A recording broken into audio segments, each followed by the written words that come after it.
Okay dear student, so आज म तपाईहरुको बीचमा क्लास 11 को बेसिक म्याथमेटिक्सबाट हामीले द डेरिभेटिभ भन्ने च्याप्टर लिएर आएको छु र यो एकदम इन्ट्रेस्टिङ र इजी रहेको छ। हामी यसको एउटा फुल इन्ट्रोडक्सन च्याप्टरको भिडियो बनाउने नै छौं।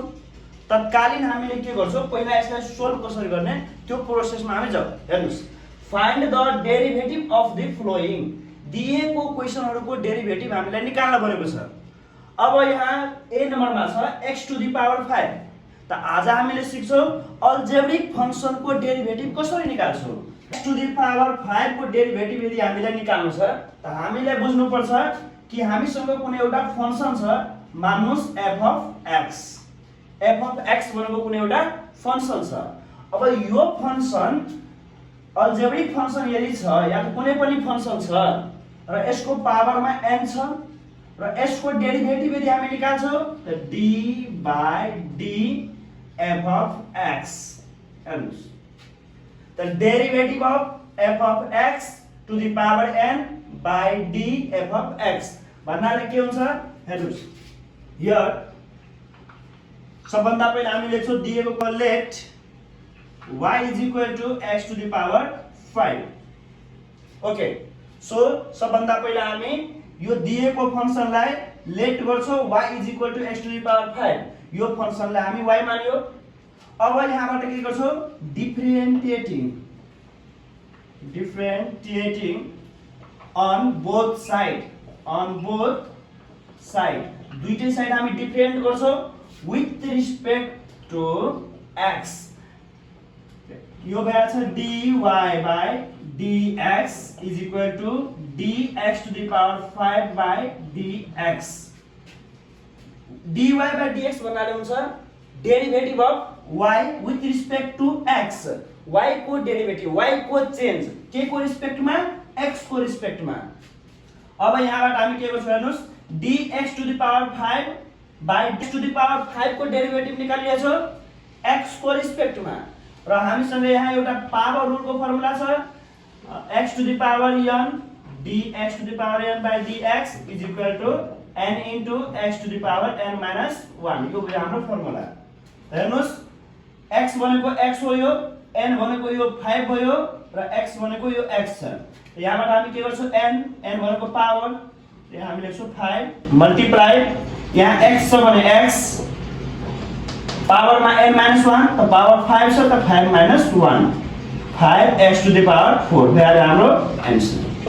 ओके, सो हामी यहाँबाट बुझ्यो कि यदि कुनै पनि फंक्सनमा हाम्रो यस्तो छ भने यसको डेरिभेटिभ हामी कसरी निकाल्छौं, त यो तरिकाले निकाल्छौं है।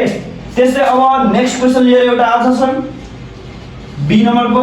हेर्नुस्, हामीसँग क्वेशन के छ, 3x² minus 5x plus 7। Okay, so अब यो अलजेब्रिक फंक्सनको डेरिभेटिभ हामी निकाल्छौं। त यसको निकाल्नु भन्दा अगाडि हामीलाई केही बुझ्नु पर्छ, दुई तीनवटा रुल्स। एउटा रुल्स भनेको पावर रुल हुन्छ। पावर रुल भनेको हुन्छ यदि कुनै पनि अलजेब्रिक फंक्सन होस् या त कुनै पनि फंक्सन होस्, यदि त्यसको माथिमा पावर छ भने त्यसको डेरिभेटिभ हामी कसरी निकाल्छौं, त यसरी निकाल्छौं n into x to the power n minus 1। त्यस्तै सम रुल हुन्छ, प्रोडक्ट रुल हुन्छ। ओके, सो हेर्नुस्, 3x² minus 5x plus 7 को डेरिभेटिभ गर्छौं भने लेट यो पुरैलाई हामी y पहिला मानिहाल्छौं, y is equal to 3x² minus 5x plus 7। Okay, अब यति गरिसकेपछि हामी लेख्छौं यहाँ डिफरेन्टिएट on both side with respect to x।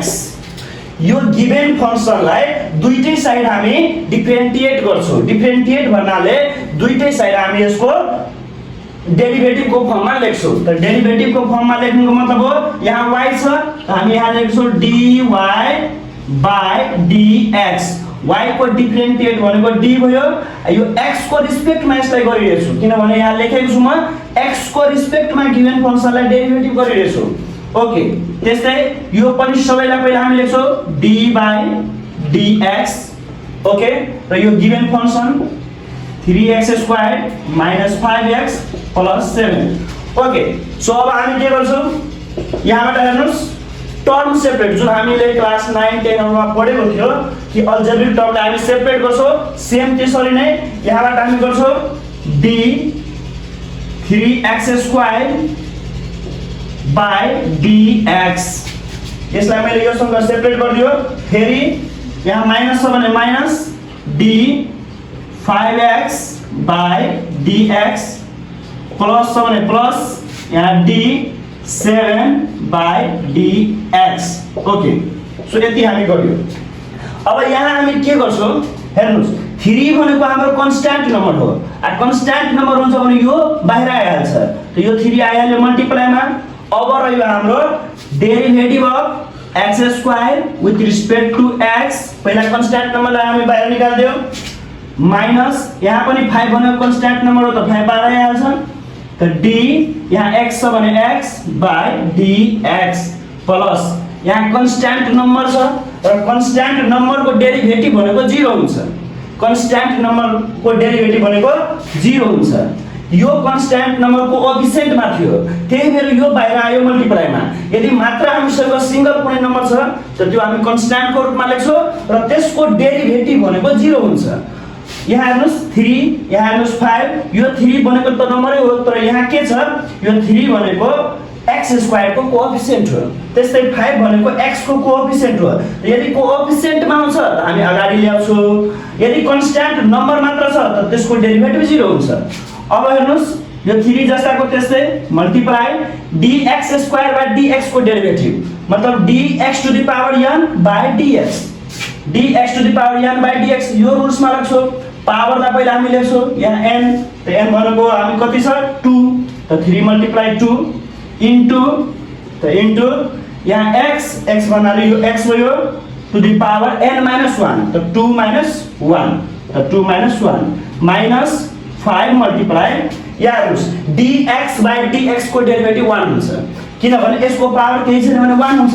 हेर्नुस् dx / dx को डेरिभेटिभ कति हुन्छ यसको पावर केही छैन भने 1 लाई हामी बाहिर लेख्छौं multiply x to the power n - 1 n भनेको 1 - 1 is equal to 0 x को पावर 0 भनेको 1 त 1 * 1 भनेको 1 त्यही भएर dx / dx को डेरिभेटिभ कति हुन्छ 1 प्लस 0 भनेको जस्ताको त्यस्तै ओके 3 * 2 = 6 x 2 बाट 1 गयो भने 1 पावरमा हामीले लेख्नु जरुरी हुँदैन 1 माइनस 5 यो भइहाल्यो हाम्रो answer hence dy / dx is equal to 6x - 5 okay thank you